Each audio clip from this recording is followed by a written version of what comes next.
The Maroon White Pod brought to you by citylink. For bookings, timetables, updates and any other information, head to citylink.ie.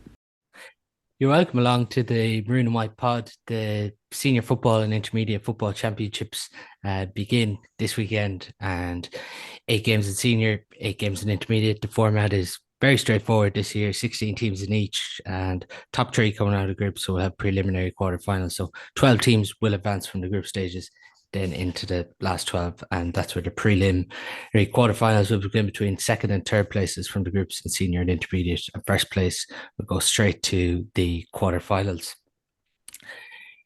Stephen, coming to you first, obviously they've come around fairly quick, did the club championship since Galway unfortunately were beaten in that All-Ireland final to Armagh. That's right, yeah. 3 weeks ago now, I suppose. It seems like a lot further when you look back at it, but unfortunately it was maybe one that got away. But now it's down to as you say, the club championship is the big show in town now. So it starts on this coming weekend, and there'll be a few interesting matches there. And I suppose people will be anxious to see how our county players are when they're back with their clubs, and some of the younger players maybe on the panel who we didn't see an awful lot of. I'm sure they'll be trying to impress when it gets back onto the club field. So that should be interesting. Yeah, we're really are set for an interesting weekend now, Jason, aren't we? Yeah, it looks like it's an exciting time for them, because it's, again, championship is really what it's the club football is about, and everyone really prepares for it. So even you go to the league performances there during the season, and some of them really they're out of character for some of the teams, but the championship is where you really find where everyone is at, and that's really what it's about. Just for the two, you obviously didn't know you were coming on together. Jason, you've obviously worked closely with Stephen over the last few years. I have, yeah. We work great together, yeah. It's been we had a great run as well. Just with that, Stephen, are you missing not being involved with anyone this year? I suppose you would, Jay, even though it's nice to get a break. I mean, when the championship is coming up at the weekend, you're saying, oh, gee, it's just a different angle. And I suppose I'm looking forward to watching it from the outside and having no pressure, because when you're involved, there's always pressure, and everything has to organise and stuff for the game and waiting and everything. You have to be on your toes the whole time, whereas now we can just go into it and relax and maybe take a broader view on the whole thing and see what's going on. Are you missing it, Jason? Yeah, now, yeah, the championship does get you motivated, intrigued. You get the intrigue comes back into it again. But I enjoyed the break very much this year. I really did. I probably needed it a long time now, going back to back in seasons. So, I'm looking forward to just seeing how our results go. And like that, there's less intensity in it, but there's more intrigue in, because you can see how it plays out for everyone else. So last year on the podcast, we would have did the power rankings from 1 to 16, and this can come back to bite me, but can you see the power rankings here on screen, lads? Yeah. So just from 1 to 16, I'll name them out for people listening on audio, because they obviously won't be able to see this, and then I'll get the lads' thoughts on it. So the Galway Senior Football Championship power rankings for 2024. Corofin in first place, second place Salthill, third place Tuam Stars, fourth place Moycullen, fifth St. James's, sixth Montbellew-Mylaw, seventh Claregalway, eighth Oughterard, 9 Dunmore McHale's, 10 Milltown, 11 Annaghdown, 12 Killannin, 13 Leitir, 14 Monivea-Abbey, 15 Caherlistrane, and 16th Barna. Is there anything you disagree with there, Stephen? Yeah, I'd say you're reasonably accurate there. I would probably have Moycullen maybe a small bit further up. And again, I mean, champions 2 years ago, but there's a lot of question marks, I suppose, over them at the same time. Like, they haven't gone so well in the league. I think they struggled even to stay in Division 2, but you would be hoping with the county players back. Of course, there's a big question in over Sean Kelly, whether he'll play or whether he won't play. I think he might be in line to have an operation, so he may not take part at all. But with the players they have, you would expect, I would probably have them in second or third place, but then it's Salthill, Annaghdown, Tuam, Yeah, I would have them up there. St. James's, they had a lot of young players coming through, and I'd say with the O'Neills, they've been interesting to see how the two O'Neills do, and Johnny Dewan is back there. Paul Connery, of course, almost footballer of the year nearly for the whole country. So it's reasonably accurate, I'd say.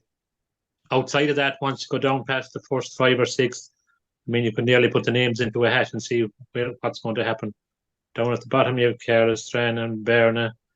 Yeah, they could possibly be in trouble. I suppose a lot will depend on their first games, I suppose, and that kind of stuff. Yeah, but as I say, it would be reasonably accurate, in my opinion. Anton, you're disagreeing with there, Jason?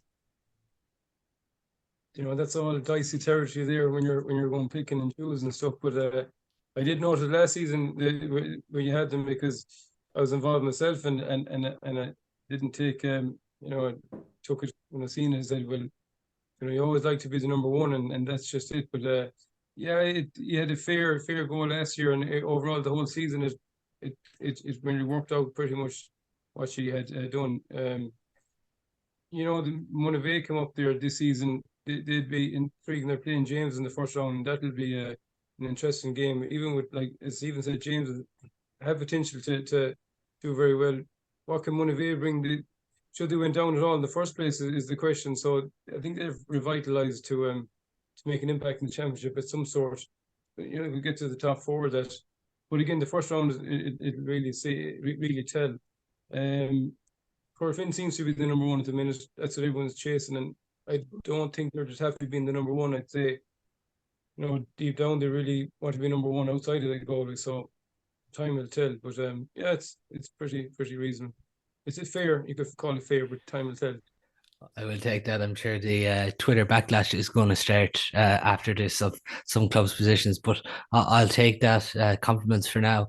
If we're to get into the action first, Group 1 on Saturday at 3 o'clock in Tuam. It's Monivea-Abbey coming up against Salthill Knocknacarra. Jason, if we're to touch first on Monivea-Abbey, the big question is no one knows what players are going to be available or not. There has been players that were obviously in Australia. There's talks that some players are back. No one really seems to know who will be available for Monivea-Abbey this weekend. Yeah, they took a while to get to the number 1 spot, and it was very impressive to see what they did. And I've spoken to some of them over the years, and the resilience they showed to eventually to make number 1. It's very hard to do it. Dunmore did in intermediate. They were consistently at it all the time. That takes a lot out of you when you get to the top. Then, do you find another gear to go again? And they got maybe ragged by injury, and that the last year as well. So yeah, that's I don't have the solutions, the answers for them questions, but like you look at it thinking Salthill are the favourites. That's why championship is what it is. It all depends on where everyone is in, maybe psychologically and emotionally at, and the physical aspect of if everyone's healthy, it could make an impact in it. But it looks like Salthill are the favourite for that one. Yeah, just on with Monivea, Stephen. Obviously, Patrick Kelly has just been affected hugely by injury in the last few years. Michael Daly has been injured too, and they've just been 2 key players, unfortunately, for Monivea that just haven't been able consistently to be on the pitch. True, yeah, and I suppose, you're looking at them two, they're county standard and would have both played county in the past. Of course, Patrick Kelly played in the All-Ireland final 2 years ago, but another huge loss if he's away, and I think he is meant to be gone away his own Finnerty. Yeah. He'll be a huge loss from, so they'll be dependent totally probably on Barry McHugh for scores. So John Daly probably didn't have his best season this year at county level, so I suppose he'll be anxious to show the selectors that maybe they were wrong. But it'd be a big weight to carry the team through. So they're definitely going to be up against it. But as far as Salthill is concerned, if Rob Finnerty is a huge question mark as well, and if he's unable to play, there's rumours that he's going for surgery and he won't be available until after the group stages. So he'd be a huge loss to Salthill and Knocknacarra, because he'd be their main score getter. So Owen McFadden, Garrett Armstrong, and Owen Tinney, I think they're all meant to be absent as well. So, but Salthill would have a lot bigger, I suppose, pool to pick from than Monivea-Abbey would. So the losses that Monivea-Abbey would probably have a bigger impact. So based on that, we would possibly expect Salthill, powered by John Maher, who's had a great year, and Daniel Flaherty and Carl Sweeney and them lads to maybe bring Salthill through on this one. With that too, Stephen, they've been able to get Donal O'Sullivan, who previously played with Limerick, into the side. He's been playing in goals. James McDermott, who would have played quite a high level of football as well in Roscommon. Like, they're two players that you talk about those absentees, but they don't weaken it at all. Probably not, no, but I suppose then you're bringing in fellas from outside. It can always maybe sometimes cause problems as well, because when they have such a pool of players themselves to pick from. But yeah, if they can blend them in seamlessly to the team, well, obviously they'll be a help. But if they're to do any good in the business end, I think that Rob Finnerty is a must, that they have him back fit, because I think he'll make them tick. And they have started the season relatively well, Jason, when you consider 5 players they had away with the county, 1 Division 2, the league, got more game time into some of their younger players as well. Yeah, I was looking at that before I came on about the all the league stats and that, and but that's generally what the league is very unpredictable like that, where they might be down a lot, and it's a consistency really of who's available and who's not in the league, and who's fit and how motivated and what impact are they trying to put in, and where do they lead into the championship or something. Some teams really don't take it, they don't take it all that, I wouldn't say serious isn't the word, but it's not the be all, and that's fair enough too, because it's a lead-in competition. So till one of those teams that they have outstanding potential, and it's not all that easy for them either. They have a lot of it wouldn't be obstacles pulling off them or interest in that, but they've got great potential and great players. I don't like, you can go nitpicking and everything and that, but overall they look good, and they could potentially, like, look at the couple of years ago, they got the bounce and they were in the county final. They were nearly successful in that, and they weren't maybe happy at their own standards the following season, but yeah, they're a team to watch, if providing they have everyone injury free. But that's like saying if Moycullen would have, like, Moycullen not to be in the top flight as well. Not saying that they mightn't, because you just never know in them games who takes who for granted and who's able to do it on the day. That's what it comes down to. On Salthill too, Jason, like Charlie Power, Matthew Thompson, Tom O'Callaghan, like these, even, I know if Rob's out, he's a big loss, but even Evan Murphy as well has been playing a lot of the league. He's been fit this year. Like, they're players that can really drive it on too. Yeah, Evan has got early, he's playing very well, and like Tom was a good runner of the county, and young Charlie Power, they're very fearless as well, because they there's no baggage really with them of time in the game and that, and that makes it exciting for them, and it would be nice to see that they get a great performance. So just if we're to get predictions on this before we move on to the second one in Group 1, do you think Salthill will have enough to get over Montpellier at the weekend, Stephen? I do, yeah. I think they will, actually, because as you've said, there are 5 players coming back from the county scene, and they will bring back experience, even along with the fact that maybe Rob will not be playing. Finian Hanley's the manager this year. Of course, we know all the work that was done there over the past 2 years by John O'Mahony. So I think they'll be anxious to continue that work as well, and that will probably motivate them a bit further. So I would expect them to possibly have a narrow victory here. And Jason, how do you see that one going? Yeah, well, logic would, analytical logic will just say that to you, because if you're weighing up, like Mark Mangan is away, and if several of them not available, it doesn't say Montpellier aren't anyways. They haven't strength and depth. They absolutely have, and they've shown before they're resilient. Where they've been successful and the top spot. For this game, it looks like Salthill will shade them, but I wouldn't write them off either. Just going to get your prediction there by how much as well, Jason. How much do you expect Salthill to win this one by? I should have brought out the magic bowl there just to have it. But Stephen is far superior to them 2 points, 3-point accuracies. I more just want to be successful in the game and rock on 1 or point. You could say maybe just if you want to be 3 points could be, like that might fire up Moycullen enough to bring out the best in them. So they had 3. And Stephen, how much do you think Salthill? I'd stick with 2 points. 2 points, yeah. I'm gonna agree with you here and go with Salthill too. I think the form they've shown, the players that are coming through, and I think Salthill will come through this one by 5 points at the weekend. The second game then in Group 1. You added the 3 and 2 together, Paul. Yeah, that's it. Just the second game, Caherlistrane and Leitir, 4:30 in Pierce Stadium. Jason, this already feels like a crucial one that both of these will have been looking at from a long while out once this draw was made. Yeah, it's like Leitir went back up there a few years ago, and Caherlistrane, fighting well there, and they're near the bottom tier the last couple of years, and great fellas down there. I know a lot of both sides of them. Yeah, that's one where Leitir are successful there earlier on in the league, and that. And again, like just how much is the league? The league comes in. It's every year. Everyone is pumped up for the championship and that, and that's a major game for the two of them. Like the win and losing of it. If you go on form, you're talking Leitir, Nivan and Leitir.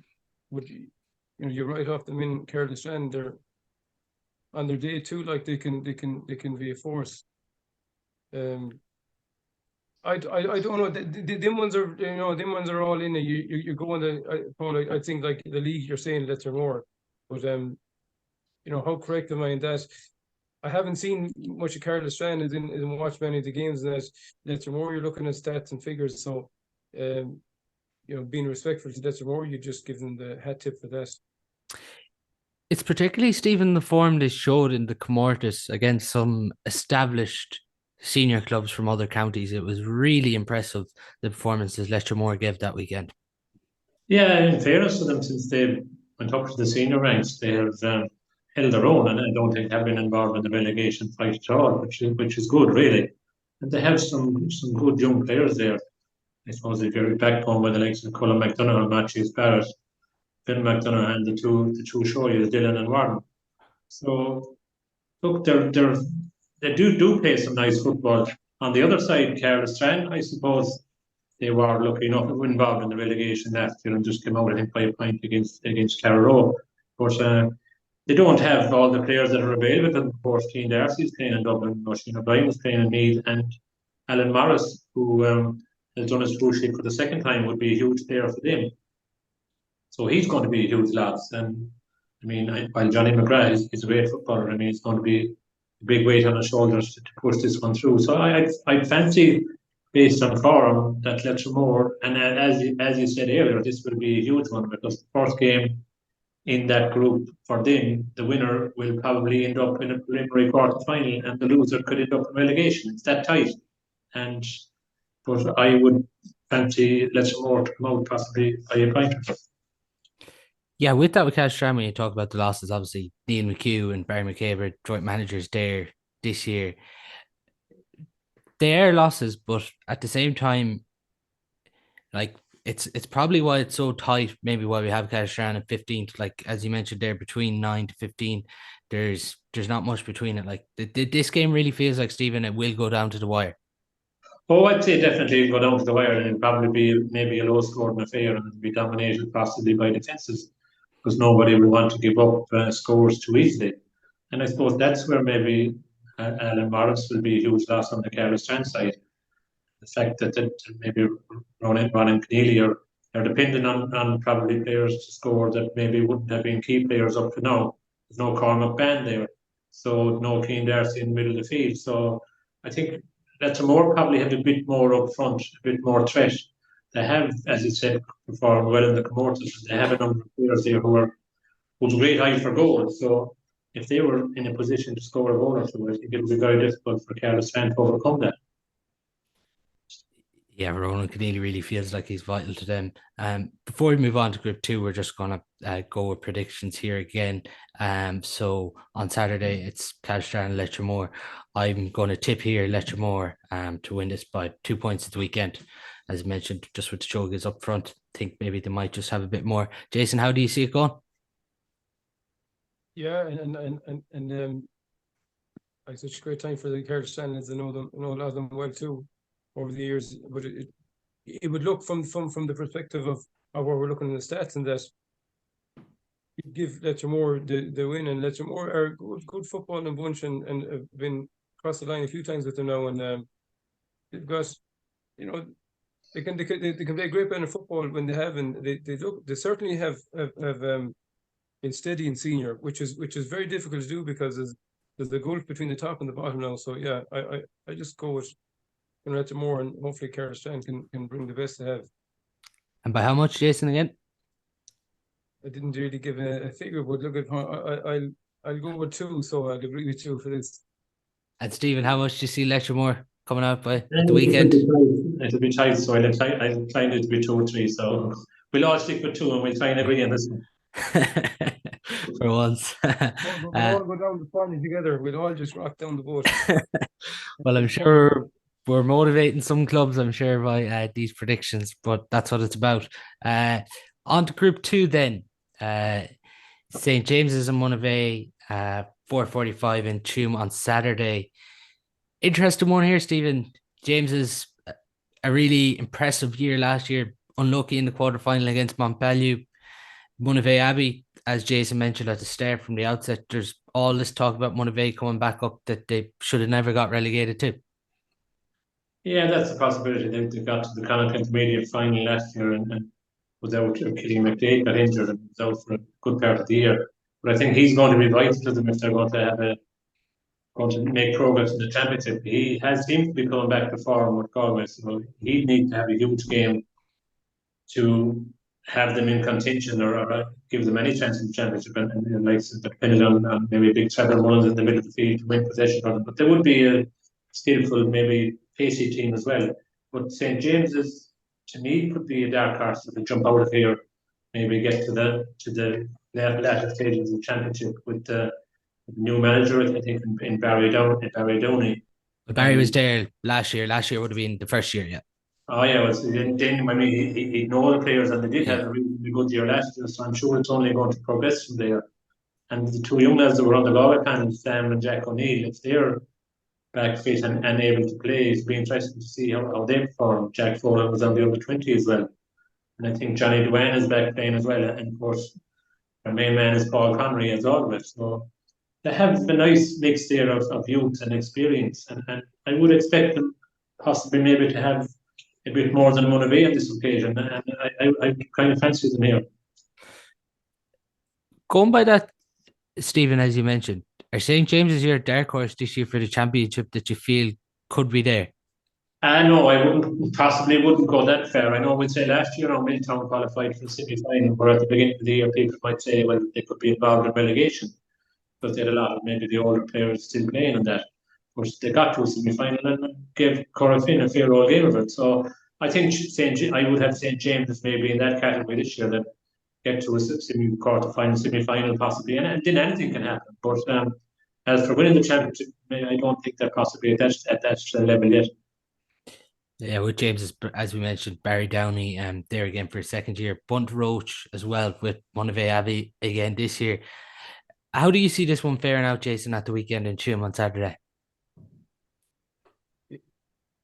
It's a well contested affair, so it is, because you did say that when Monivea going down and Monivea come back up again, does that revitalise them? Does it, I hear they're doing some great work with Mike Farrer out there, and it seems to be very positive, and he's molded into an excellent coach from the information that I got. Like, so that's great to hear, like the type of work that they're doing. I think puts them in a great position. Like James would look like the favourites in it because of the experience they're in senior. They have the players that look like that would be able to control the game when it can. But a bit of youth in that can make it a very interesting, because there's no element of fear, unless they're in some sort of tightened system that they have to be in defensive. But I don't think they are. They're probably more of an attacking team. So I wouldn't be anyway surprised if Monivea could win it by a point or that, but it would look that James should have a shade too much of them. They are able to mix it in attack is the one thing here, Jason. Like Glenn Kelly was terrific last year in the Intermediate Championship. Niall Mannion came with big scores. McDade was obviously injured, but like there's just serious threat there in attack. They have, and they're relentless as well, them lads. Like they have, even though you look at all the clubs and that, and you see Monivea, they're still a traditional club where they're a big football club and they're a big sports club really. But yeah, I think that like they'd really relish, and especially they seem to have 2 seasons with great coaching and they seem to be very organised. So that's the breaking point there for them. Like, can they get a performance? I think that's what they're hunting, is a performance, and if they do, anything can happen in them games. So I wouldn't be surprised to win it by a score, but on what we have in paper, you're giving it to James, and Stephen has good analysis there. James, it would be fair to them too. Like, why shouldn't they be the best team of the day? Because they've been there on the block, and Paul Shaughnessy probably playing some of the football of his life. This sort of stuff, predictions and stuff. I'm not, when you're at the game and you're looking at both teams, you want to be respectful all the time. But yeah, we'll say Monivea for a point. That'll 1-1 to Stephen. You can make the deciding factor then, but I really like James definitely would have the dominance in that. But Monivea have to prove themselves. That's really what it is. Just on that, Stephen, before I give my own prediction, how much do you see James's coming out on top? I'd say, look, it's only an opinion, and I know maybe Jason was saying there we're motivating teams, but I really don't see it that way, because we're only going from what we hear and what we don't really know, because a lot of players have been gone away from summer, a lot of new management teams in place. There's lots of things that can work into this. So I'm going to say James is by 3. Yeah, I'm gonna go. I'll just be a bit different there, and I'll go James's by 2 at the weekend, expected just to shade that.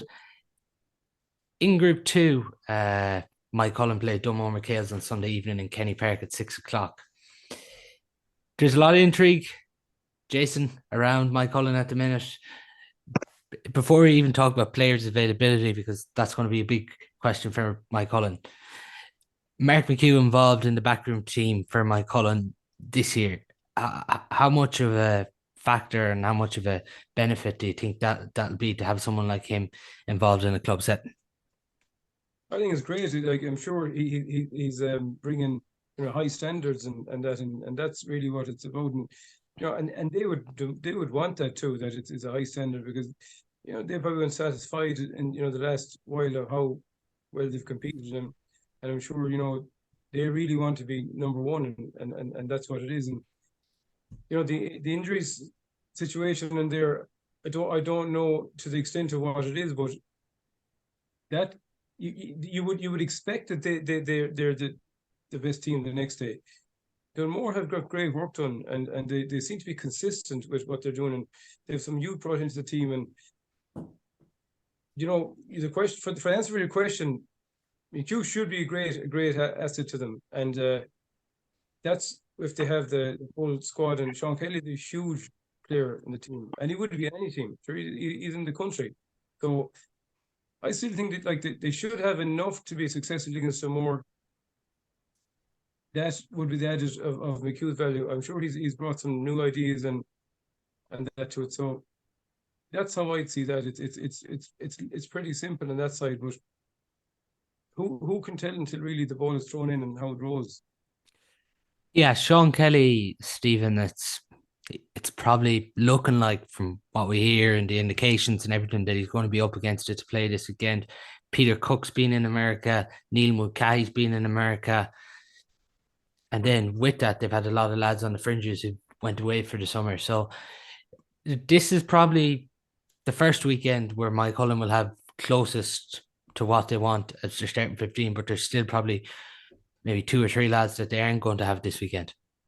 Yeah, there probably is. As you say, there's question marks over Peter Cook, Niall Mulcahy, Sean Kelly. My opinion, I think Sean Kelly needs to look after whatever injury he has, and I'd be hoping that we'd see the best of Sean Kelly will be next year, sometime in the new year. But I think he needs a rest, but that doesn't mean he's going to take it, because I know that Sean would be very, very committed to the club.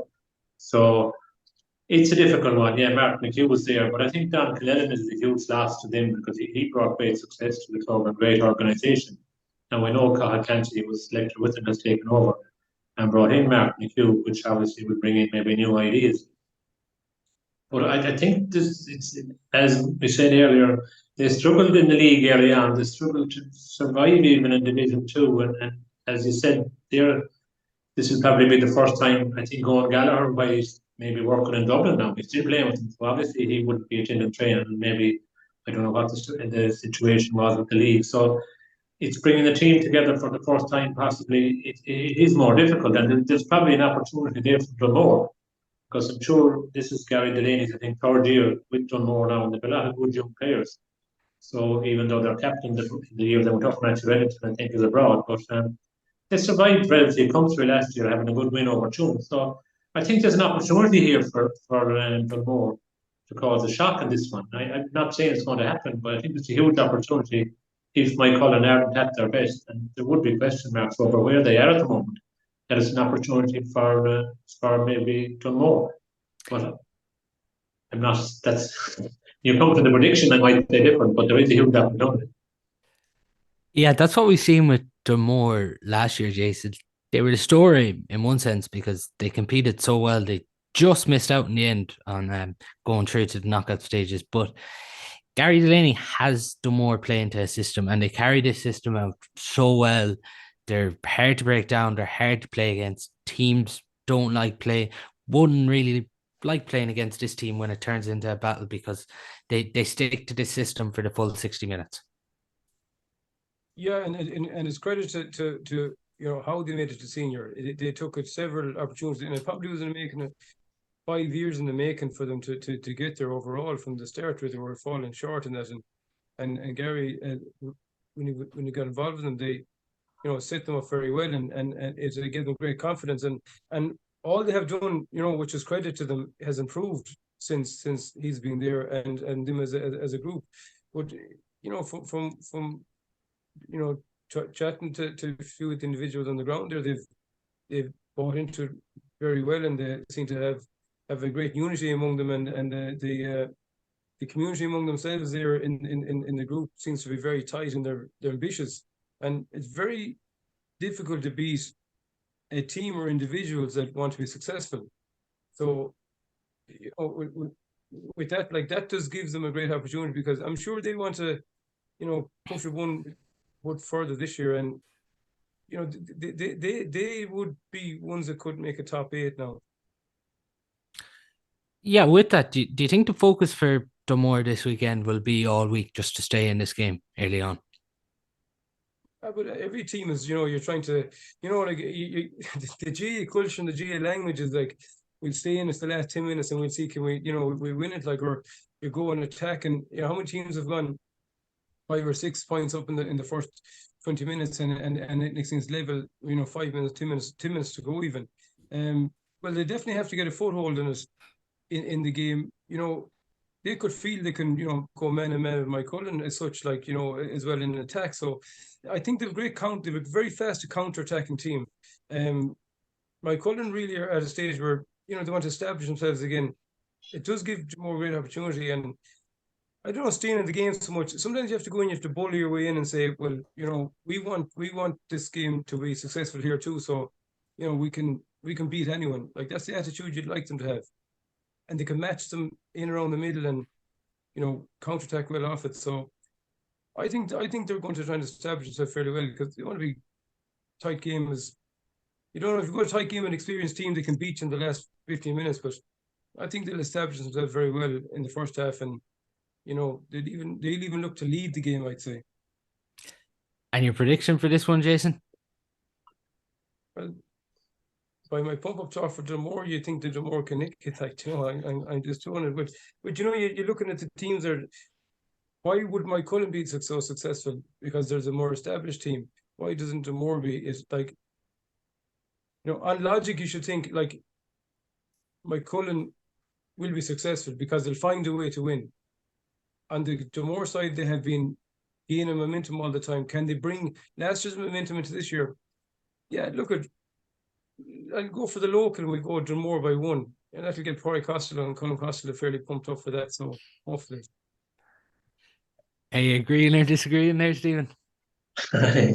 Yeah, well, I know I talked up Dunmore there earlier, but I think like the experience that Moycullen have, and I suppose we don't really know, there's a lot of question marks, but if they bring their A game and they have most of these players available, I would expect their experience to probably bring them through by maybe 2 points. But as I say, there are question marks, and some of them we don't have the answers to make for the unknown. But I'd say Moycullen by 2. Yeah, I think it could be close early on, but I just suspect in the last quarter, Moycullen to eke it out here and win by 5 points in the end. I just think their experience will count for a lot here. On Group 3, the first one on Saturday, Corofin versus Oughterard, 6:15 in Pearse Stadium. It's nearly every year, Stephen, where Oughterard are getting Corofin in the first game of the championship. Yeah, they're hugely unfortunate to be coming up against, as you say, Corofin all the time. And 2 years ago, we'd probably have written off Corofin and saying, well, they're gone out of there or whatever, and then they're the old lads and retired. But that didn't happen. I suppose, unfortunately for the other teams in Galway, they came back very strong last year with some new players and players who are now on our county panel, the likes of Patrick Egan and Jack McCabe. Of course, Kieran Brady would have been there a few years earlier. And we have 7 players to come back into the county panel, having won the league without them. That's some achievement by Corofin. So they're definitely, and then the young lads like Shane Canavan, Keane Murphy, and Ross Bowen from the county under 20 team. But they are pushing on the door as well. So, and then add in the experienced players like Gary Sice and the Farrers, and you're talking about Bernie Power. Like we have a situation here where maybe our sub keeper early on in the year on work may not even make the team. So, I mean, Corofin are probably they're back to being the strongest panel definitely in Galway again at the moment. So it's a huge assignment for Oughterard at the weekend, and a very difficult assignment because there's no doubt Corofin are the forum team at the moment. On that point, Jason, Corofin having 7 lads, like the county has definitely probably drove on the likes of Patrick Egan, Jack McCabe, and Kieran Brady, even being in and training with guys up to only a few weeks ago. And then when they've been away with the county, Mike Farrer, Ronan Steed have come back into the starting 15 now. It's like it's a nice headache to have for Kevin Johnson this weekend. Yeah, well, of course it is, because it's all competition, and that's what makes them so good. It's they have an intrinsic, motivation from within, that they're the competitive guys. They have, they have a track record as well, if you want to say, being very successful, and whether and this new group seems to just have their own sort of beef they want to bring about, being number one, and they're highly ambitious. It seems, where that puts them in a great position, and for for the management game, selection process, that's I suppose that's their decision and headaches there that they want to make. But they look like the number 1 team at the minute from the outside, and they look like, Galway is one stop they want to nail again. Yeah, they're definitely a team to watch this year, and how good can they be? And I think they can be very good. What is it that's, I know we talked there about depth and everything, Jason, but what is it that's standing out about Corofin? Like they're impressive last year, but this year it nearly seems injuries have cleared up. Even like Dylan Brady is a player who played minor and under 20 for Galway. He's back. Like players like that have got their run through the league. Well, they certainly have high standards, and like, you chat with any of the guys that have been there at the top with them before, and if you go back, you've Gary still there, and you go back to Fitzy and Kieran McGrath was there at the time, and Mike Farrer was there. Like them lads, they've very high standards, and the high standards are not just off the field. They live the standard, and so you guys come into a squad like that, that's something you have to earn in as well in there in Corofin. you have to earn your stand and earn your place, and even earn it to make the squad. And they dipped a bit there for a few years, but it's certainly the standard is carried within the group where it's self-driven. Kevin can hold them very high, and as much as that is possible. And he said it before. They're very driven within there, and that's what makes them so great to watch, because it's a great thing for everyone else to see. They're nearly giving the blueprint to everyone else, but no one else is buying it or no one else is using it.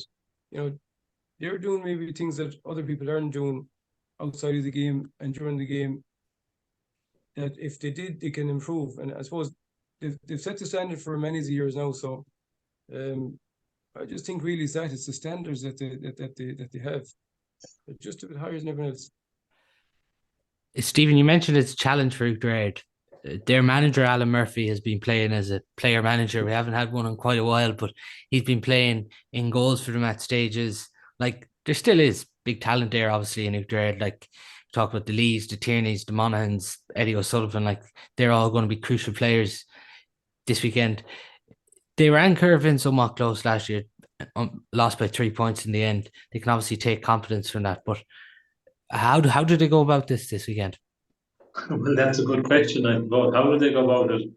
I'm sure if you go out and play, if we go out and play, well, then they're going to be in trouble, because if you play football with Corofin, they'll probably wipe you off the field. So I think they're going to have to go defensive and try and keep the game tight early on, and that's going to be a difficult enough thing to do. Now, I believe Eric Lee is not. I think maybe injured or not available.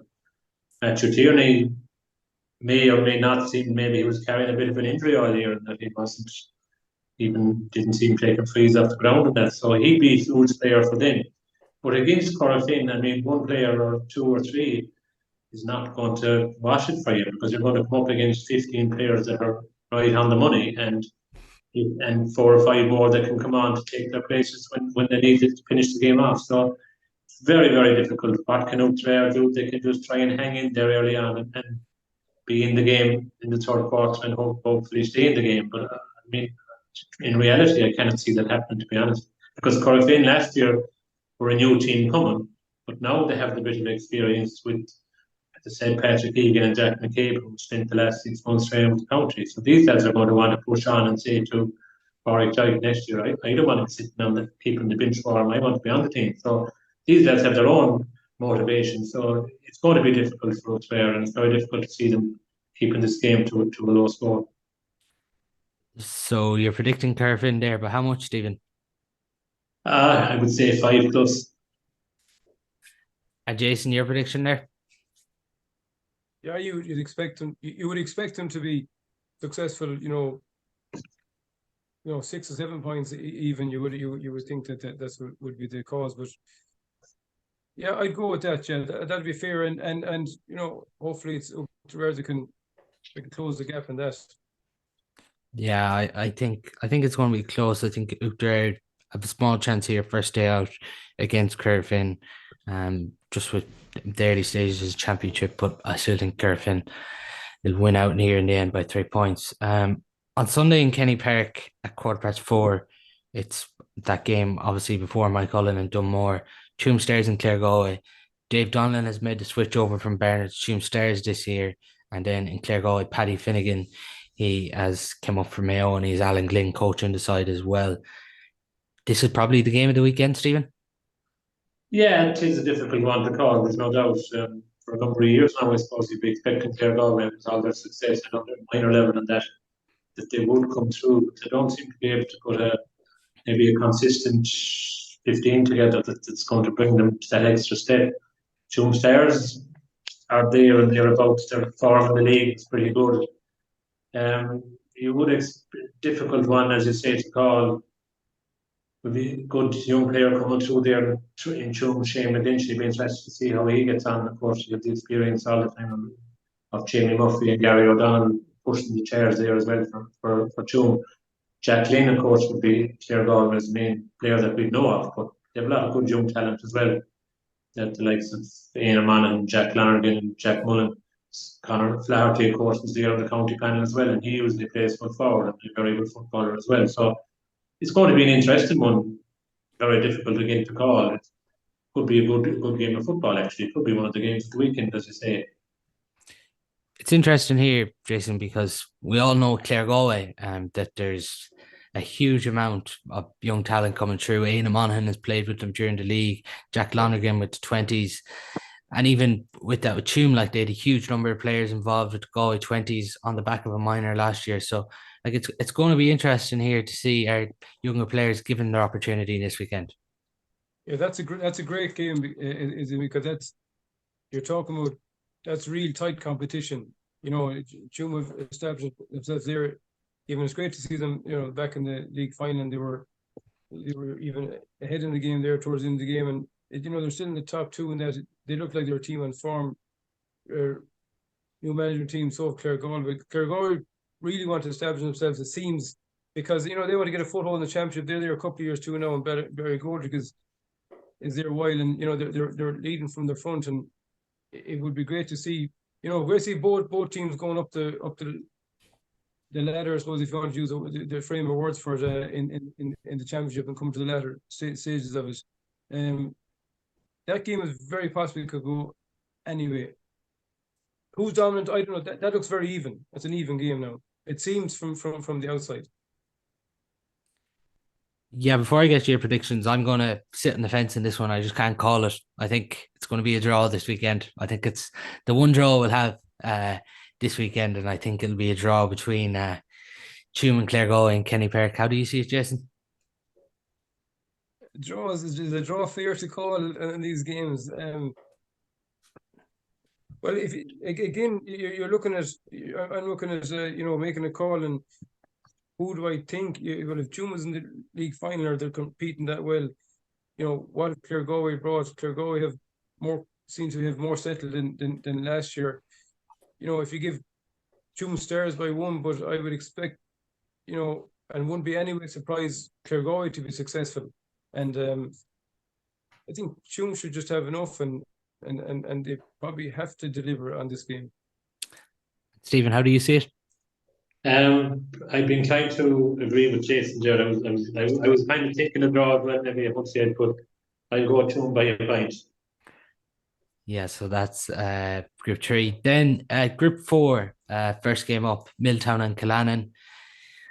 Milltown, Jimmy Lyons from Moir, he's taken over the reins this year for Milltown. Great year last year. And Killannin, Gay O'Brien is coming as manager, but I suppose the most interesting one there is Kevin Walsh in as coach with Killannin. That's 1:15 on Sunday in Pearse Stadium.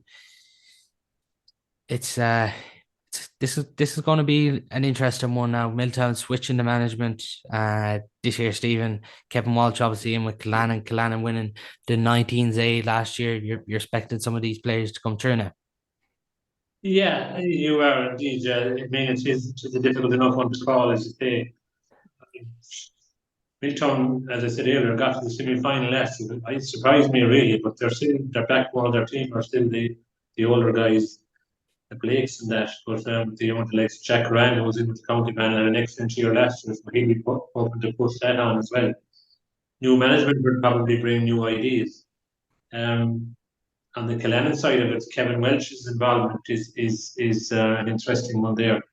Again, they have a lot of good, young, talented players coming through. So it's an interesting game, but I believe that some of the Cathal Welch, that be Kevin's own son, I think is unavailable there. Moir, one of their top scorers last year. But of course, when you have Johnny Heaney and the two Sweeneys, Cathal and Patrick, I think, are still playing, you always have a chance. So again, it's a difficult one to call, but interesting with the Kevin Welch involvement will bring its own, I suppose, interest to the game. See what sort of tactics we see here. But if I was to call the game, I would be inclined to maybe side with Killannin. How do you see it, Jason? See, pretty similar. You know, we wrote off, Milltown wrote off in general public by everyone last year, and then you know there's reignited the whole thing by, you know, an excellent run. That's saying that, like, you would love to see that happen again, and even more of an aging team as such, but very hard to write Milltown off. Like, again, his history and tradition wise, they just seem to have this resilience in championship when it comes down to it. the harder it goes against them, the harder they can go with it, and that's a great thing to have in a team is character like that. Killannin are a team that they can always just turn on a huge performance, and just tip Killannin that you should be successful by an narrow margin, and that would be like on. Maybe there's a freshness with them coming off new management and maybe a new system or something like that they play. But when do you start to write Milltown off? Is it maybe never? They're just so consistent in what they do. Blake last year had an excellent year. So, if that happens again, sure, who knows? But we just tip Killannin for 2 points.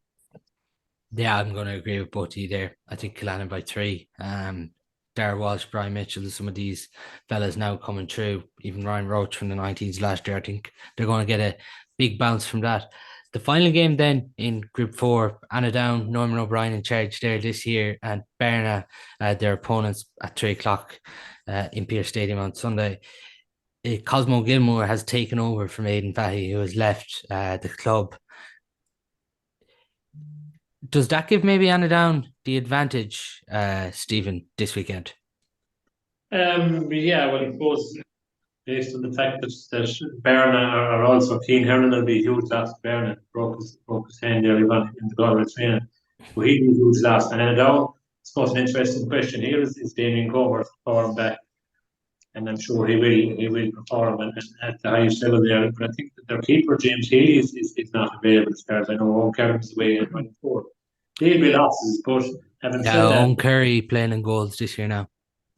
Right. So having said that, I'd say the experience that Annaghdown have at this level, Barna have been up and down and dodged maybe relegation. When they have a lot of good young players, they just don't seem to be able to get it organised. So I would say Annaghdown, I would expect Annaghdown to come through here, even though I don't think they'll affect the whole championship, but I would expect them to come through in this one. It does feel like one, Jason, if Annaghdown, if they can get a bit of momentum behind this team, it's probably one of the younger Annaghdown teams we're going to see this year. But if they can get this off to a good start, this momentum could mean a lot to them.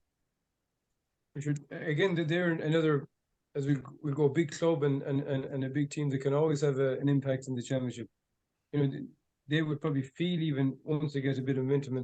Is it confidence that they lack, or is it preparation, or is it a combination of both, or is it, that's something that they're always very close to just igniting and tearing up the championship, because they have they have an integration and competitiveness there that to be successful. And even last year, the road off then and they came back in with a major win at the end of the season.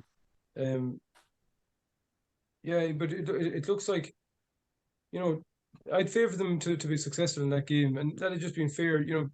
Barna have not been in the consistent side of it, so you'd have to just maybe accept that Annaghdown should be successful in that. Yeah, obviously there's a question too for Barna. Is Sean Fitzgerald available this weekend as well? He's been away. Just before we do move on to the intermediate lads, I'm just going to get you, Stephen, who's going to win Frank Fox this year? In one word, I would have to say Corofin. And Jason? Yeah, I would. I would think Corofin will be successful this season. I'm going to disagree with both of you there, and I'm going to put my own neck of the line. And I think this year, Salthill and Leitir are going to win Frank Fox. Now, this could come back to bite me, but I think with their players coming through, as I've mentioned, I think they're going to break the duck this year and win the county title. Just then before we get on to intermediate, Jason, just one player to watch that maybe you feel wasn't with the county this year and could be a player to watch this year that you're most looking forward to in the club championship. Who would that be for you? It wasn't with the county.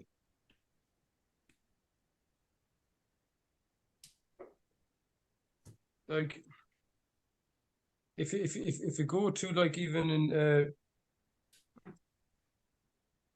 Well, so you're talking the senior team, is it? Or is it Oh, yeah. Just in the senior championship, yeah. Well, the Tuam Stars with Shane McGlinchey, it'd be interesting to see how he matches with the big competition. Be interesting to see can he maintain form. He seems to be doing very well in the middle of the field. So it'd be intriguing to see, can he keep his body right and perform at the top level. That'd be he's one of the young lads that's coming through that there's a huge expectation of. So intriguing to see how he rolls with it. And Stephen, who would be a player you'd be looking out for this year that maybe feel can push on? Yeah, well, I would agree with Jack McGinty, but I wouldn't go as far as I think Sam O'Neill and Jack O'Neill, who have been on the panel but haven't really played in any matches at all that we've seen. I'd be more interested in seeing how they perform, because obviously I think they have the talent. So I'd be more interested in how they. I don't think when you go below that, I mean, players that are there at the moment, especially these fellas that haven't really played at any level, that trained but haven't played, I'd be really interested in seeing how they do. Yeah, I think Matthew Thompson for me would be a player to look out for too. On the back of a really impressive 20s campaign, kicked crucial scores. So it's going to be interesting. Really feels like he's going to be a key part of this Salthill Knocknacara team this year. So they're the 8 games in the senior championship. I do have the intermediate power rankings. You can see them up on screen there, lads, can you? Yeah. Yeah. So just I'll read them out for the people listening on audio again. So first St. Michael's, second Micheál Brannocks, third Anspidale, fourth Kilconnelly, fifth Glenamaddy, sixth Illanorn, seventh Caltra, eighth St. Brendan's, ninth Ormore Mary, 10th Corofin Shamrocks, 11th Kilkerran-Clonberne, 12th Clifden, 13th Corofin second team, 14th Williamstown, 15th St. Gabriel's, and 16th Menla. Jason, are you disagreeing with anything here?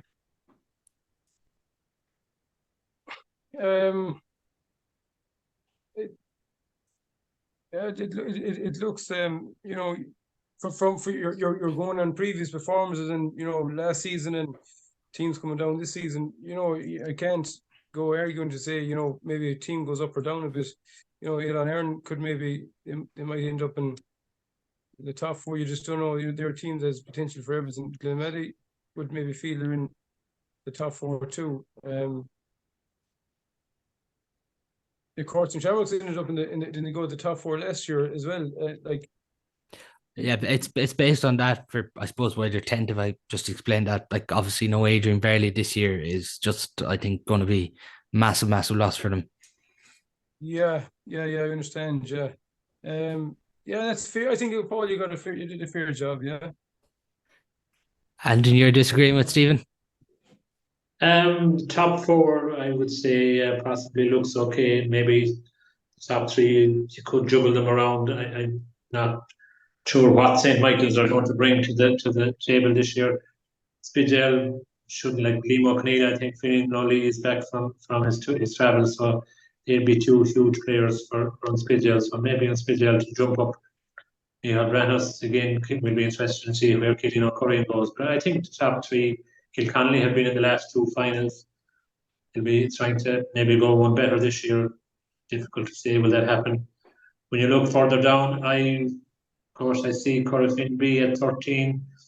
Michael Donlan being the manager this year. I think if they split their panel, which they don't normally tend to do, but if they play to their potential, I think they will be a bit further up the list than that, because they definitely have plenty of players. Definitely more than 30 up to 40 players that are up to the standard. So yeah, other than that, I mean, you could, as I said the last time, you could put them into a hat and juggle them around. But would be reasonably accurate, I'd say. Yeah. So just if we're to touch first in Group 1, it's Kilconnelly, Illanorn, and repeated last year's county semi-final at 3 o'clock in Kenny Park on Saturday. I'm sure this is a fixture you're obviously not involved with, Aaron, but you've become well used to, Stephen. It is, yeah. Well, I suppose, yeah, that's our visit. When I was involved, we played Kilconnelly on 3 occasions, I think, and lost all 3. So 2 of them were semi-finals. So I mean, we found it hard to get past them, and it's going to be difficult again. Obviously, it's going to be very difficult again. If there is Norton are concerned, I suppose Sean Mulcairn had a great year for the county, so that's a huge boost. And I think Tyler O'Flaherty is back, even though he had a crucial year. So how fit he would be, it'd be a question mark. Again, I suppose, unfortunately for them, their depth, the youngsters coming through is a problem. I think there's one player that's come through this year, Ross Magellan, but they're failed to add to the panel, and that's a huge disadvantage going forward for them. And our own Paul and Martin O'Gill part of the team again this year. Well, I believe so. Yeah, well, Martin O'Gill, of course, would be that role, but Paul, well, we're not sure. But of his age, I mean, but definitely his commitment is, as Jason knows and as I know, is second to none. Their commitment as a team certainly is second to none, and they will definitely leave it all on the field. Again, on and up against Killannin. I think Paul Mangan has returned. I think he was on his travels for a while, so that'd be a huge boost back. Niall Daly in the middle of the field again. Conor O'Neill. It's going to be a difficult one for Art, to be honest. But hopefully, when they say third time lucky, but it'll have to be fourth time lucky for them. But it's going to be difficult for them. What is it about this Iron group, Jason? Because you've obviously faced challenges when you were over them, even I suppose where to train, having players available. What is it about them that they keep wanting to come back for more? It's the resilience they have. They're very very consistent, and they've worked with a standard. They've got great leadership among the group as well for organization outside of what they have to do, and they meet up small groups during the week, and that when they're not in the full collective preparation. They travel long distance, like even Owen Paul would, and several of them would come across Paddy's own, Sean, and that they'd be leaving, coming across in the say midweek session. Some of them travel from Dublin, some of them come across and they'd be leaving. They will go back the following morning, maybe get the plane back out again in the morning.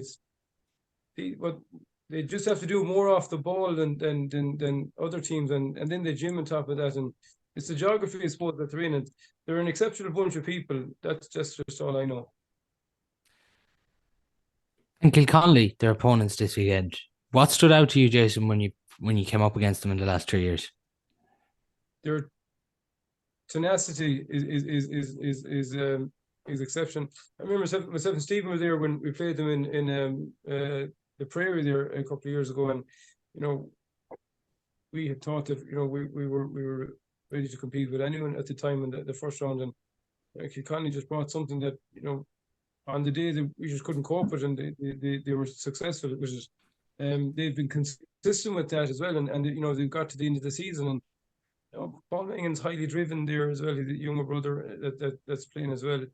They have been used to now being in the last end of the season, and for them it's have the confidence and belief to be successful at the end of the season, and why shouldn't they? Dunmore and Moycullen might not give gave a great blueprint a number of years ago, and it took them a couple of seasons, but you just have to go at it again and again, and I just think that they could be, at the end of the season, if they can improve. The thing is, if they can improve from last season, which I'm sure they can, they could have a great season too. Yeah, so Patrick Marco Farges took over the reins there from Jason and Stephen this year, and then Sean Higgins is over Kilconnelly. They had Tom Connolly over at the start of the season. He's left the club, but Martin McNamara is doing a lot of coaching with Kilconnelly this year. Stephen, interested to get your prediction here now. Yeah, well, look, I actually met Paul Mangan, or perhaps Conor O'Neill in the year, and they were hoping to get some other players back that hadn't been involved for a few years, that had been hurling on that. So I don't know exactly what panel they had available to them. But as Jason alluded to there earlier, they were very difficult to beat. I'm going to predict Kilconnelly here, even though I hope to God I'm wrong. But I think Kilconnelly by 3 points, but I hope I'm wrong. And Jason? This is getting to be a bottleneck, this podcast. Not my favorite predictions and that. Yeah, the outlook.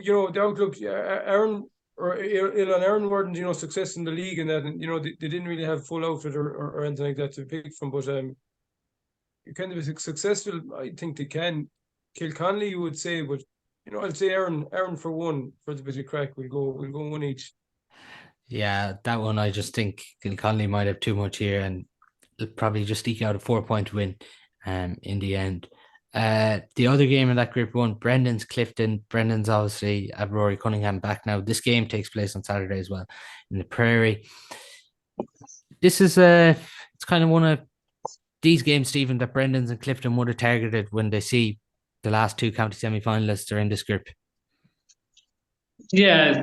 This will be an important game, I suppose. Well, all the first round games in all groups are important that you get a win on the board. Then it means rather than be facing down relegation later on, you're definitely probably through to the knockout stages, which is a huge boost.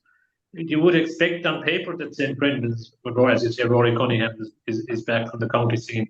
James Mulroney would be strong in the middle of the field and good young side, but I'm thinking Clifton are maybe a bit of a surprise packet here because they did reach the preliminary quarter final last year without their top scorer from the previous year when they came up from junior. That was Ger Gibbons, who had transferred to Dublin, but I believe he's back with Clifton again. So that should make a huge difference to them. On paper, you would think St. Brendan's, but I'd be inclined to think that could be a shocking story here. You're predicting Clifton there by how much? Clifton by 2. And Jason, how would you see this one? Yeah, that would be pretty similar. The Clifton definitely have, re-established themselves. Last season they had a very shaky season, and that I would think by all the information that I have, it looks like Clifton will be successful. Yeah, 1 or 2 points you should get them over. However, if Brendan's are fully injury free, Carl Healy and Rory Cunningham they're going to their maximum potential, and that could leave them dangerous for anyone in the intermediate top 8. Yeah, I'm going to disagree with both of you there. I think Brendan's will get through that one by 6 points. I think Rory Cunningham's going to be key for them this weekend. On to Group 2 then, both games on Sunday. Spithill and Gabriel's. As you mentioned there, Stephen, a huge boost for Gabriel's. Liam O'Keneal coming back from the county, as well as Liam O'Keally and Finian O'Lee too coming back from Australia. Yeah, it's a huge boost. No, Finian O'Lee, I think, is definitely home. Not so sure about Liam O'Keally, but if he was, that'd be a huge boost. And of course, we're looking forward to seeing what Liam O'Keneal has to offer at this level. He looks like he has huge potential. So this is an opportunity now at intermediate level where maybe the blanket defences won't be as prevalent. So he should be able to maybe shoot the lights out here for them. St. Gabriel's, I think Sean Blaheen is away in Australia. He's a huge dual player, and they're dependent on maybe a number of dual players from hurling as well, which is going on at the moment. So I think that's a disadvantage to them. And I would be surprised if Spitzel didn't come through this one comfortably. How much are you saying there in the end, Stephen? 5 points. 5 points. It's the thing, Jason, here. It does feel like Spittle will have too much for Gabriel's in this one. Well, it looks that way. But Gabriel's they're tough. They're tough. They're a huge effort team. They bring a huge effort into their intensity into their game, and they tackle very well.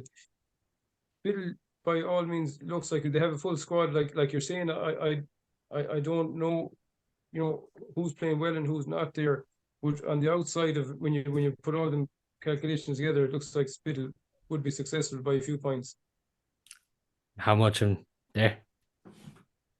Well, if you're going 5, he's going 5, and yeah, you think maybe 4 or 5 points, maybe they should be, because they just have, they probably just have the edge in them, I'd say. Yeah, with that, Spittle and Gabriel's expect Spittle to win out there by 8 points on Sunday. Just think they'll have too much for Gabriel's. The other one, 15 minutes later on Sunday, Corofin B in Williamstown, 4 o'clock. Difficult enough one to call here now, Stephen. Well, as I said earlier, yeah, that depends on the part of Corofin, but Corofin will have played the first round of the senior championship and used at most 20 players. So I think the players coming back from the county panel, if they're all possibly, you could see Oran Burke playing for the intermediate side, which is going to be very unusual. But I could see that happening. And the younger players, Shane Canavan, Keane Murphy, Ross Comer, and them lads, if they play the intermediate, I think Corofin got to a semi-final or the quarter-final 2 years ago, intermediate. And I think Williamstown, while they're a difficult team to play against and sometimes hard to get the better of, they depend an awful lot on Gary Kelly up front. And especially with Michael Donnan at the helm, I think they will be reasonably well organised, and I would expect them to come out on top here. And by how much there do you expect Corofin be? 4 points. Would you see Corofin be coming out here too, Jason? It looks that way. It certainly does. Williamstown, you know, they always seem to get the last straw on everything for, you know, the handpicks and that. They would certainly rely a lot on Gary Kelly, which on his day again, and he's on the, you know, I suppose towards the end of his career now playing, and he himself very well. It just looks like Corofin, you don't know what they can bring, you know, any given day, and when they do, they're excellent at bringing a great brand of football. They're very accurate in what they do, and if Williamstown can, you know, maybe it's not so much it's you know, bring the intensity on them, you know, and maybe have a strong defense. They could trouble them for a long time, but you would think that Corofin should, you know, just win the game by a few points. What's a few points? Well, you could see, like, you can say 4 and 5 and 6 and that, but it's hard to know, like, what can they deliver on the day, and where Williamstown at this moment in time. We'll say 4 points. They should be successful. That keeps me close to and hopefully Williamstown get enough sets, keeps all them going. Yeah, I think as Stephen mentioned there, a couple of Corofin Galway under 20s coming into this side, it's definitely going to boost it, and just Corofin to edge this by 3. Then on to Group 3 is on Saturday, 4:45 in Kenny Park, St. Michael's and Ormore Mary. Mike Hughes, manager of Michael's, Peter Tormey, who would have been Roscommon football coach under Anthony Cunningham over them, Jerry Fahey back at the helm in Ormore Mary. There's going to be intrigue here, Stephen, because a lot of people are already tipping Michael's to make the jump straight back up. Yeah, well, I suppose that's based on the fact that they were senior left and maybe unfortunate to go down. But it doesn't always work out, as we know over the last couple of years. The teams that went down didn't actually come back up, and Caherlistrane went down further, having just about very unlucky to avoid senior relegation. They ended up 2 years later playing junior football. So it doesn't necessarily work out that way. Or more definitely have a lot of players, a lot of underage players, seem to be building a lot of underage and have a lot of players coming through over the next couple of years. At the moment, they're probably depending on a Mayo man and Mark Donaldson to get a lot of scores for them. This game is going to be a lot tighter than people think.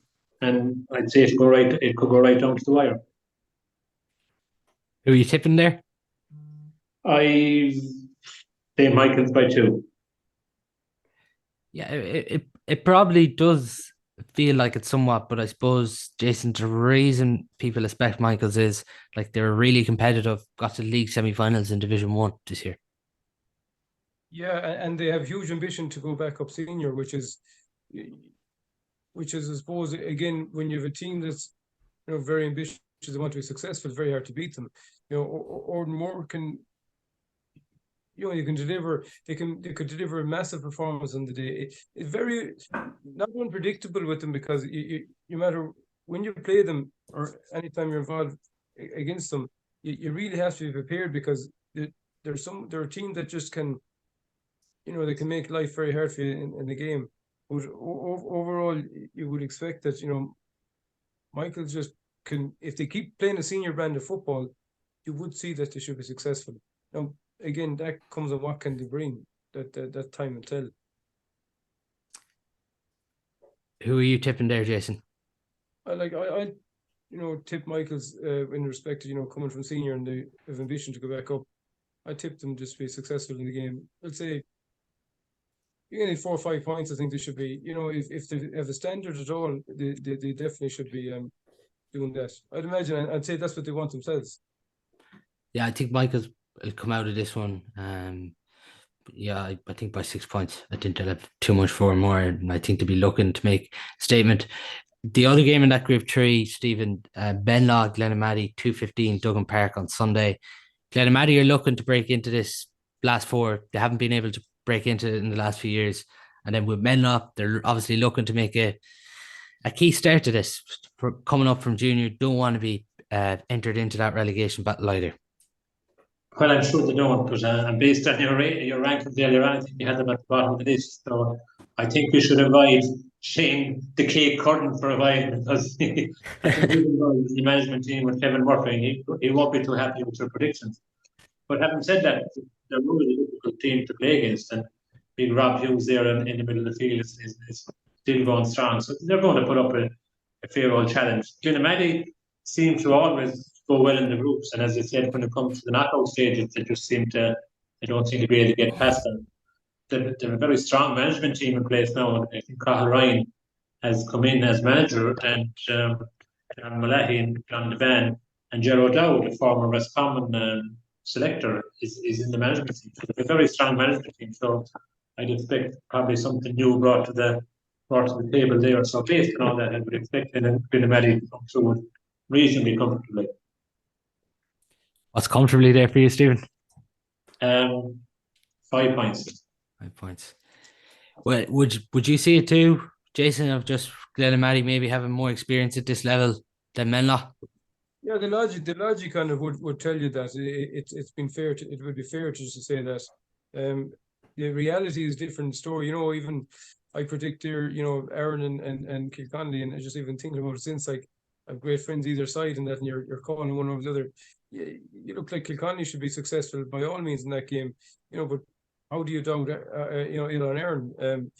You go Glenamaddy, we see them in, trying to get into the last four, and it absolutely seems they're trying to go another notch this year, doing the same. And Menla coming up and they're trying to establish themselves. You would feel that Glenamaddy should be successful, and 5 or 6 points success in the game should be a baseline really for them. Whether they can deliver that, I'm sure they can. And Menla get an opportunity to deny them of that, and that's where the interest is in. That's why it makes the championship so great. It can be very unpredictable. You can call everything, but it really has to be done in real time. Yeah, I think Glenamaddy just too much experience, and as Stephen's talked about, a really impressive management team. I think they'll beat Menla by 9 this weekend. Just finally then on to the last group 4, Corofin and Kilkerran at 6 p.m. in Milltown. I'll obviously come to you, Jason, because you have had an involvement with Kilkerran in the past. This is a nice one if you're from Corofin or Kilkerran. There'll be a bit of bite in this, it's safe to say. Yeah, the tradition would be, would be at that. But after last season's game, when I was there, I after the game, I don't look at it like that. Luckily I've been involved with a lot of teams in different areas, and it takes out the tradition.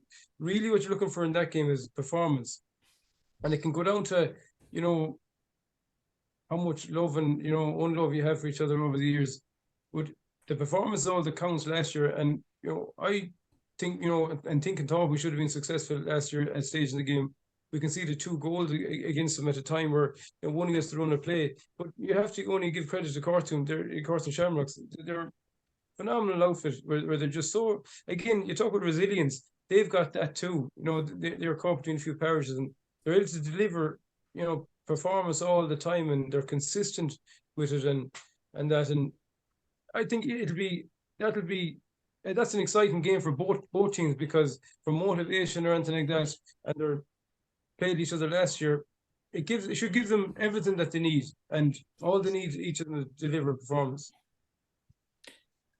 Having Enda Daly back in charge, he obviously played so long for the club. How crucial do you think that is for the club? Well, it's great for them, because like he's a great servant to the club for years, and when he played, he just played with everything. He delivered with everything he had.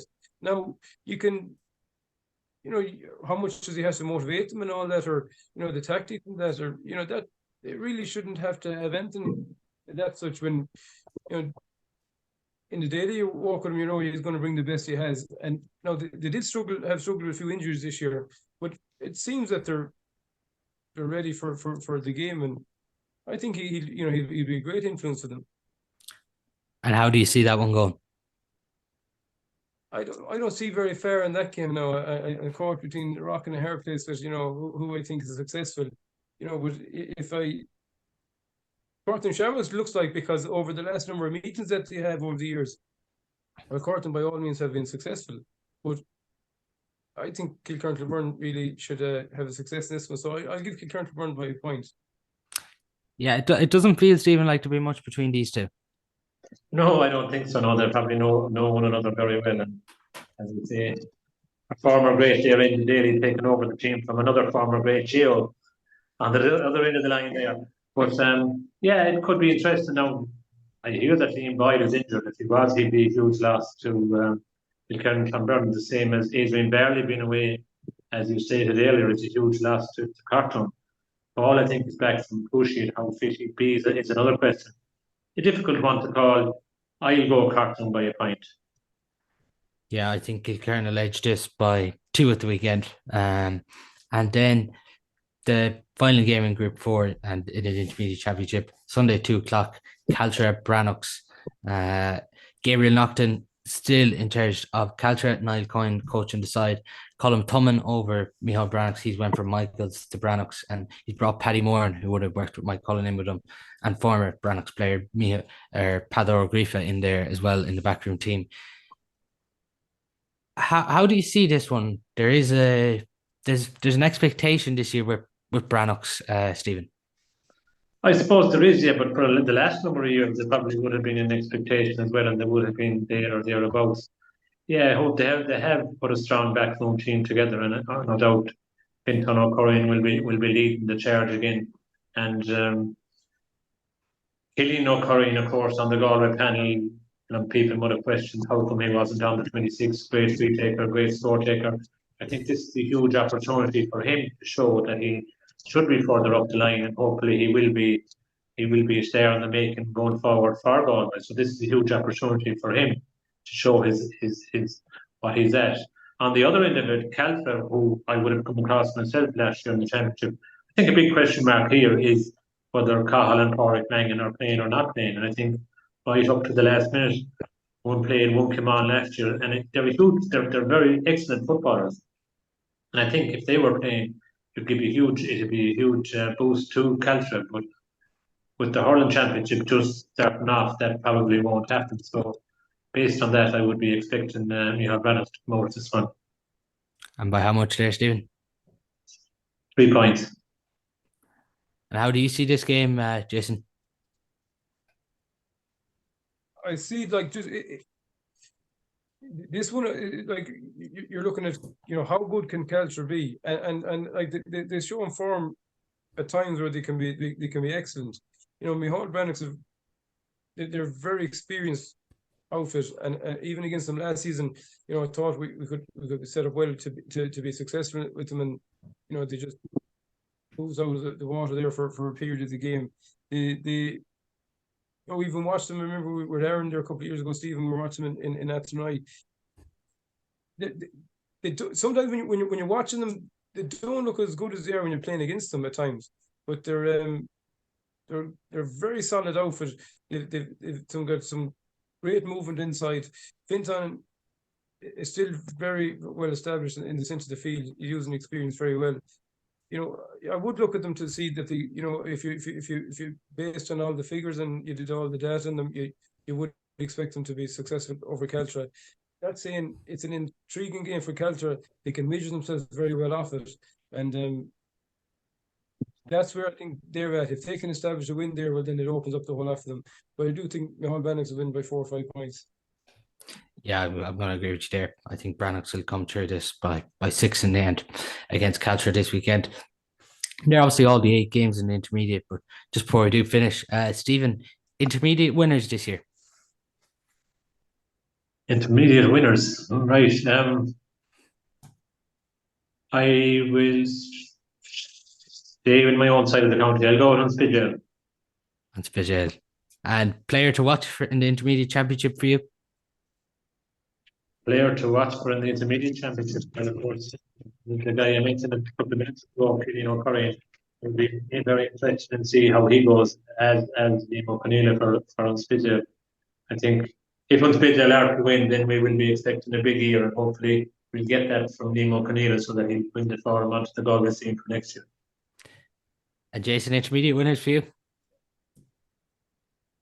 Michaels, I think Michaels might have a role from only from what I hear on the ground. In that, if it's true, they seem to be putting a huge effort into it. Outside that, I wouldn't write off Kilconnelly whatsoever. Can Aaron Islands deliver? Well, I'll put Michaels on the top of this from only what I hear. Killian Curran, yeah, definitely. It'd be intriguing to see what he can bring, and that's not putting pressure on the young man. All he's got to do is perform what he can or what he has, on each day. But he definitely's got great potential. Yeah, as you're mentioning Killian Curran, I just think Brannocks have got their house in order. They got to the Division 3 League final this year, came up short against Leitir Moir, and Killian Curran's going to be central, but there's other players in that Brannocks team too. So I think they're going to win intermediate this year. And a player to watch for me would be Rory Cunningham for Brendan's. I think on the back of the league campaign, he can definitely build on it, and he's been central for Brendan's over the last few years. But those are all the games we've went through in depth. 16 games there in the senior Leitir intermediate championships. But that's all we do have time for on today's show. Thanks a million to Jason and Stephen for coming on. You're welcome.